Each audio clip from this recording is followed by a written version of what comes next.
यदि लड़की का पिता अपनी इच्छा से कुछ दे तो ले लेना चाहिए। लड़की का पिता अपनी इच्छा से कुछ दे तो ले लेना चाहिए, मांगना नहीं चाहिए।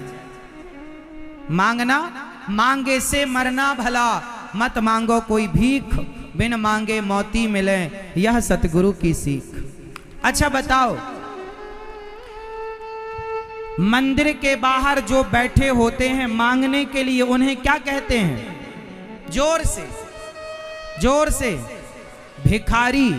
मंदिर के बाहर जो बैठकर मांगते हैं उन्हें कहते हैं भिखारी। और कोठी बंगलों में बैठकर जो दहेज मांगते हैं उन्हें आप क्या कहेंगे? जोर से। क्या वो ही भिखारी हैं जो मंदिर के बाहर मांगते हैं?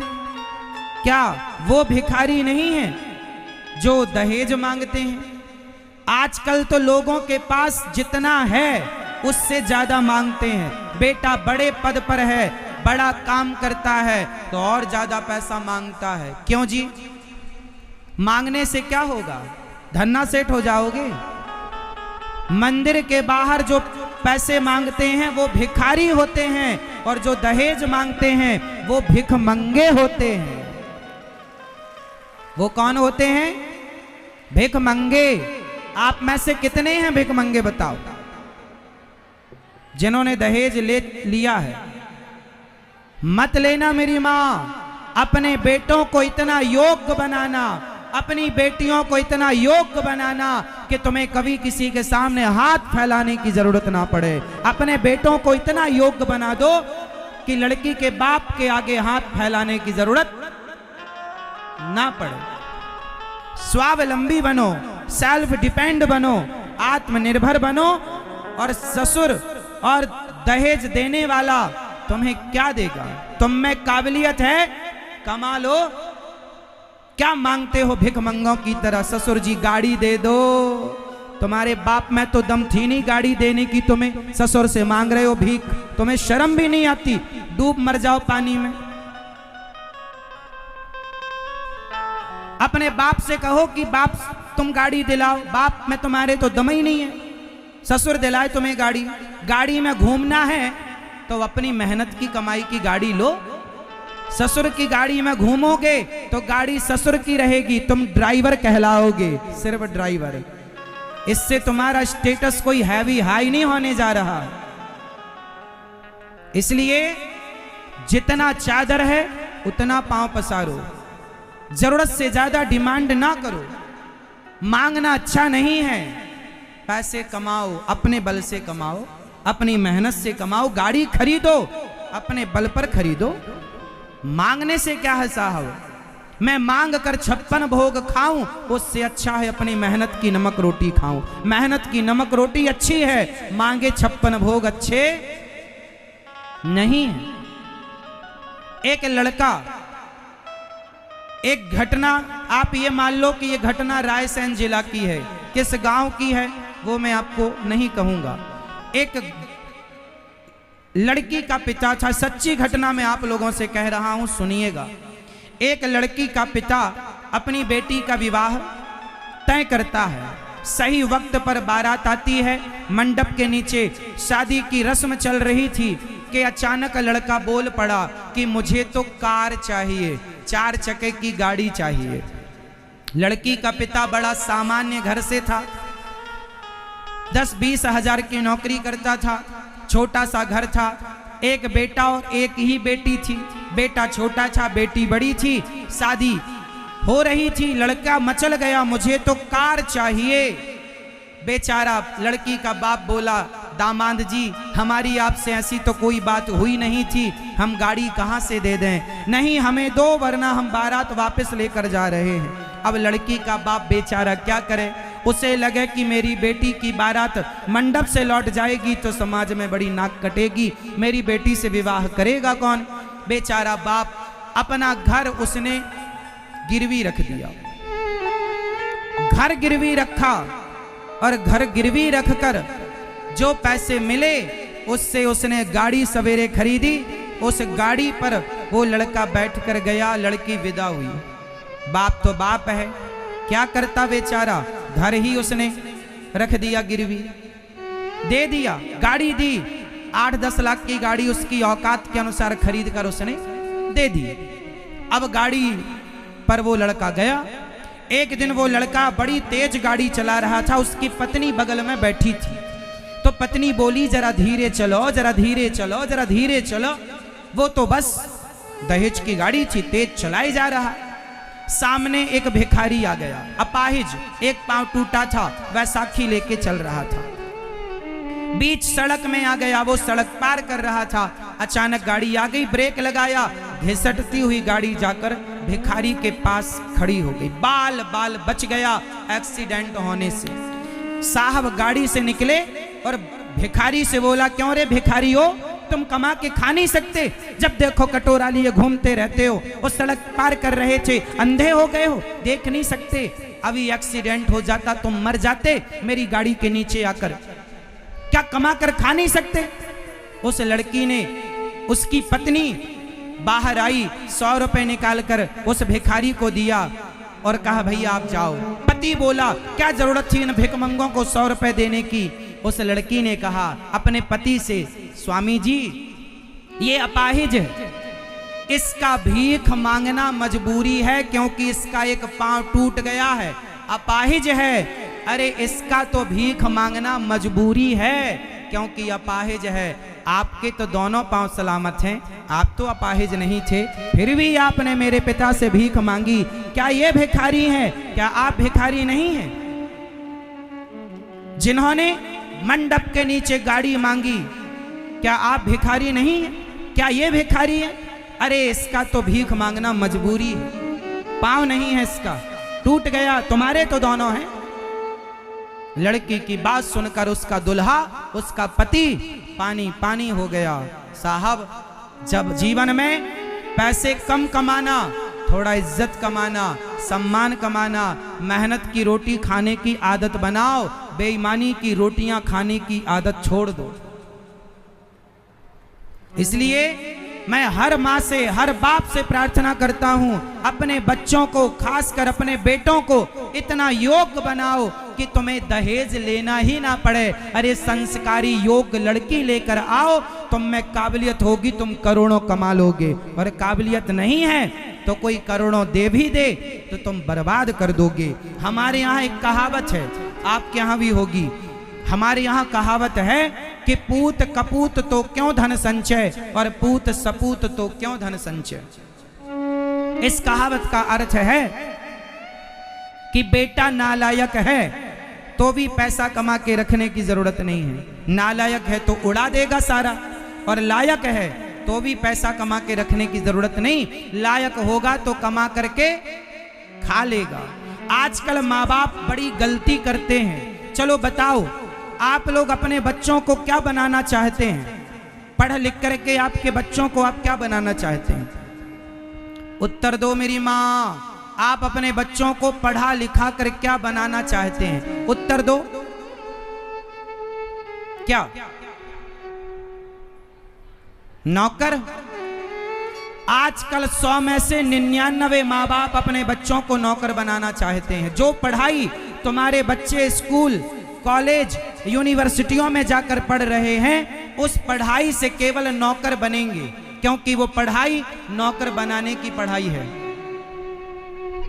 आप अपने बच्चों को इतना पढ़ा लिखा कर क्या बनाते हैं? नौकर।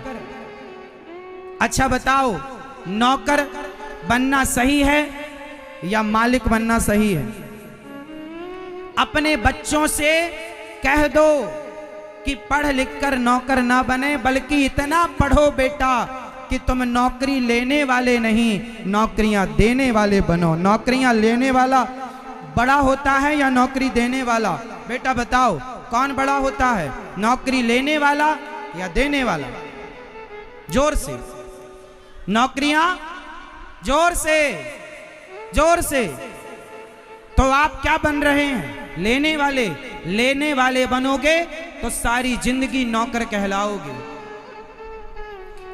चाहे वो IAS IPS ही क्यों ना हो, वो भी नौकर ही हैं। जरूरत है तो आपको मालिक बनने की।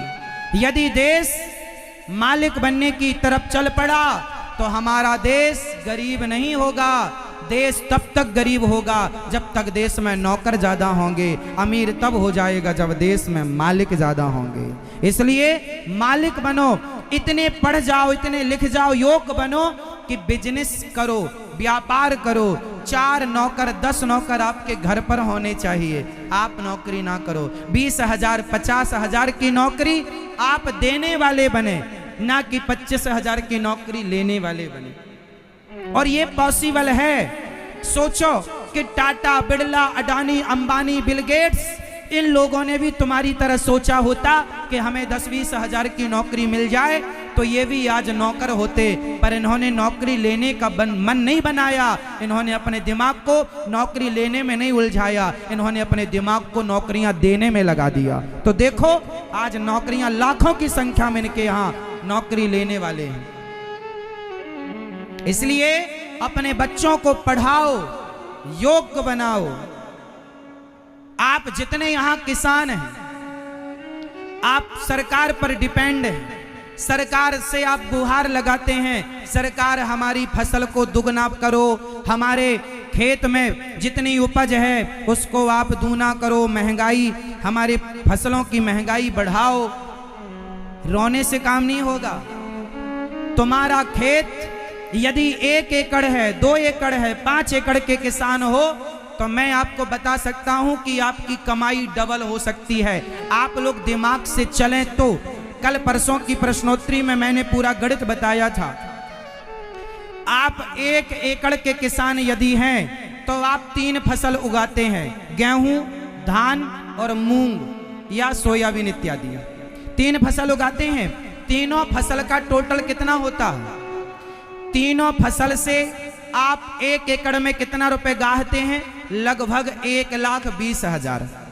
आप गेहूं, धान और मूंग इत्यादि तीनों को जब आप बेचते हैं, साल भर में आपको 1 एकड़ कितने रुपए देता है? लगभग 1,20,000, लगभग। और कम ज्यादा कुछ होगा तो आप देख लेना। अब मैं आपको एक ऐसा उपाय बता सकता हूं कि आप 1 एकड़ की खेती पर आप महीने के 1.5 लाख रुपए कमा सकते हो। आप साल का 1,20,000 कमा रहे हो। मैं आपको ऐसा प्लान दे सकता हूं, यदि आप में काबिलियत है, आप में क्षमता है, करने का जुनून है, तो आप महीने का 1.5 लाख कमा सकते हैं 1 एकड़ खेती से। महीने के 1.5 लाख कैसे कमा सकते हैं? आपके पास 5 एकड़ जमीन है तो आप ना जाने कितना कमा लेंगे, लेकिन आप केवल फसल पर निर्भर हैं। अरे फसल सही है, पर फसल के साथ साथ कुछ साइड बिजनेस तो करो। किसानों जागो। किसानों की आय तब बढ़ेगी जब आप खेती का दूसरा लाभ लेंगे। 3 फसल के अतिरिक्त भी एक चौथा काम हो सकता है आपकी खेती पर। आप आधा एकड़ जमीन अलग कर लो। उस आधा एकड़ जमीन में गाय का पालन करो, भैंसों का पालन करो, और गाय और भैंस का दूध आप उत्पादन करो। 3 सेट डाल लो, अपने खेत पर व्यवस्था बनाओ और गाय और भैंस की सेवा करके आप दूध उत्पादन कर लो। और 100 लीटर दूध यदि आपके यहाँ पर आधा एकड़ जमीन बहुत होती है, आधा एकड़ बहुत है, इसमें बहुत सारी गाय और भैंस आ जाएंगी। आधा एकड़ अलग कर लो और आधा एकड़ में उनको खाने के लिए बरसिंग चरी बो दो। 1 एकड़ है तो 1 एकड़ में बो दो, खिलाओ। और आपके यहां यदि 100 लीटर दूध रोज का हुआ तो 100 लीटर दूध 50 रुपए के हिसाब से 5,000 का हो गया। 5,000 का रोज का हो गया। करने से सब होगा, ना करने से केवल तुम्हारा रोना ही रहेगा। रोते रहो सारी जिंदगी, किस्मत के नाम पर, भाग्य के नाम पर। बताओ, दूध की डिमांड बाजार में है या नहीं? जोर से, जोर से। दही की डिमांड है, घी की डिमांड है। 1,000 रुपए लीटर घी बिकेगा तुम्हारा यदि तुम ईमानदारी से ओरिजिनल दोगे तो। बाजार के घी पर लोगों को विश्वास नहीं है। अपने आंखों के सामने मक्खन पका के दो, ग्राहक को खुश होके ले जाएगा, 1,000 रुपए दे के जाएगा। तुम कमाओ तो तुम जो ये गाय का गोबर इतना है कि तुम्हारी फसल को लहलहा देगा। गाय का गोबर सबसे बड़ी ताकत है किसानों की, लेकिन आप लोग इस ताकत का उपयोग करना भूल गए। तुम्हारे बाप दादों ने किया था इसका उपयोग, भूल गए। अरे शुरुआत कर लो, थोड़े से लगा दो, समय दे दो, समय देना पड़े। बिजनेस चलता है दिमाग से। किसानी के लिए मेहनत चाहिए, किसानी के लिए क्या चाहिए? परिश्रम, ताकत। और बिजनेस के लिए ताकत नहीं चाहिए, शारीरिक ताकत नहीं। बिजनेस के लिए क्या चाहिए? माइंड। यदि आपके पास दिमाग है तो अडानी अंबानी कहीं नहीं जाते, घर में बैठे बैठे हर मिनट का करोड़ों का आय उनकी हर मिनट हो रही है। दिमाग है तो सब कुछ है, नहीं है तो रोते रहो कि हे भगवान पाला लग गया, बारिश आ गई, फसल चौपट, रोते रहो सारी, फांसी लगाओ, फिर रो सारी जिंदगी। तुम्हें करना धरना कुछ है नहीं, दिन भर तुम पंचायत करते हो, पड़ोसी के यहाँ बैठ के, चौराहे में बैठ के गांजा पीते हो और जुआ खेलते हो। अरे वो समय अपने आप को देते, अपने बिजनेस को देते तो आप बहुत कुछ करते। शराब पीकर तुम सारा पैसा बिगाड़ देते हो। 2 पैसा बचाओगे तो समाज में तुम्हारा इज्जत होगा, नाम होगा। 2 पैसे कमाओ, जमीन से जमीन खरीदो, अपने लिए अच्छा घर बनाओ, अपने बच्चों को अच्छे स्कूल में पढ़ाओ। इसके लिए दिमाग चाहिए। 1 एकड़ का किसान भी करना चाहे तो बहुत कुछ कर सकता है, और आदमी छोटे से ही बड़ा होता है। यदि करने की हिम्मत है तो आप बहुत कुछ कर लेंगे। नहीं कर सकते ऐसा बहुत, जैसे किसान लोग अपने खेत पर, म्याड़ पर यदि एक मेड़ पर यदि किसान आंवले का पेड़ लगाएं। किसका पेड़? आंवले का पेड़ ज्यादा नुकसान नहीं करता फसल को, क्योंकि उसकी छाया ज्यादा हानिकारक नहीं है। आंवला आपके मेड़ पर होगा, वो आंवला जब फलेगा तो एक आंवले का पेड़ अच्छा यदि फल दे दे तो कम से कम 50,000 की फसल दे के जाएगा। एक पेड़ यदि अच्छा आ गया तो बोलो हाँ, 50 नहीं तो 25 मान लो, तो 25,000 भी तुम्हें सीजन के मिल जाएं एक पेड़ से। तो ऐसे 10 पेड़ अपनी मेड़ों पे लगाते क्यों नहीं हो? इससे क्या होगा? पेड़ों से प्रकृति भी बचेगी और आंवले की फसल भी आपकी डबल इनकम चालू हो जाएगी। करो, तुम्हारी मेड़ें खाली पड़ी हैं, चंदन की खेती कर लो, चंदन लगाओ मेड़ों पर। और भी कुछ कर सकते हो, करने का कुछ मन है तो बहुत कुछ है करने को। करना चाहो, नहीं चाहो तो रोते रहो सारी जिंदगी भाग्य के नाम पर, सरकारों के नाम पर।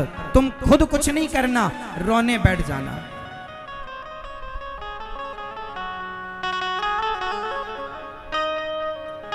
बच्चों को मालिक बनाओ, बिजनेस करना सिखाओ, व्यापार करना सिखाओ, उद्योगपति बनाओ बच्चों को। शुरू से ही उन्हें बिजनेस की बुद्धि दो, व्यापार की बुद्धि दो, अच्छी सोच दो, अच्छे संस्कार दो। नौकरों के संस्कार दे रहे हो, 20,000 की नौकरी मिल जाए महाराज, बस तुम्हारी सोच 20,000 से ज्यादा है ही नहीं तो क्या?